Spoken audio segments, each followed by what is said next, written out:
Hello my dear beautiful. Je, unajua kuwa kuna wakati unajisahau ukijaribu kuwafurahisha wengine? Unajipunguza ili ukubalike. Unanyamaza ili kuepuka migogoro. Lakini harama yake ni kubwa, unajipoteza. Thamani yako haiko kwenye kiasi unachotoa kwa watu. Ipo kwenye namna unavyojiheshimu hata unapokuwa peke yako. Ipo kwenye maamuzi unaofanya unapochagua amani yako. Ukuaji binafsi sio kubadilika hafla. Ni mchakato wa kila siku. Kujifunza, kuanguka, kusimama tena. Acha kujilinganisha. Safari ya mtu mwingine sio ramani ya maisha yako.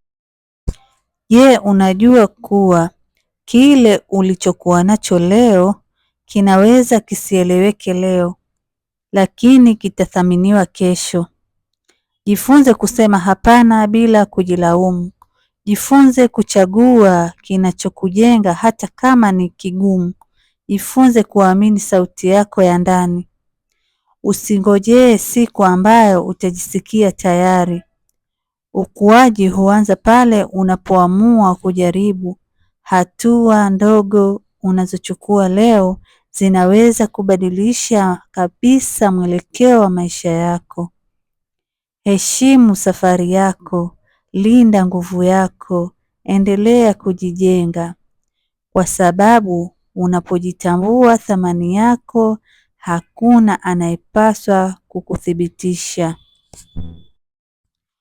Kuna wakati unajikuta unaishi maisha kwa ajili ya wengine. Unajaribu kufikia matarajio yao, unabeba mizigo isiyo yako, na pole pole unasahau wewe ni nani. Lakini ukweli ni huu.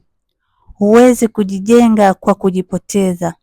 Thamani yako haipimi kwa idadi ya watu wanaokukubali. Haipungui kwa sababu hujasifiwa. Haiongezeki kwa sababu umeidhinishwa. Thamani yako ipo tayari na jukumu lako ni kujitambua. Ukuaji ni safari ya uaminifu kwako mwenyewe.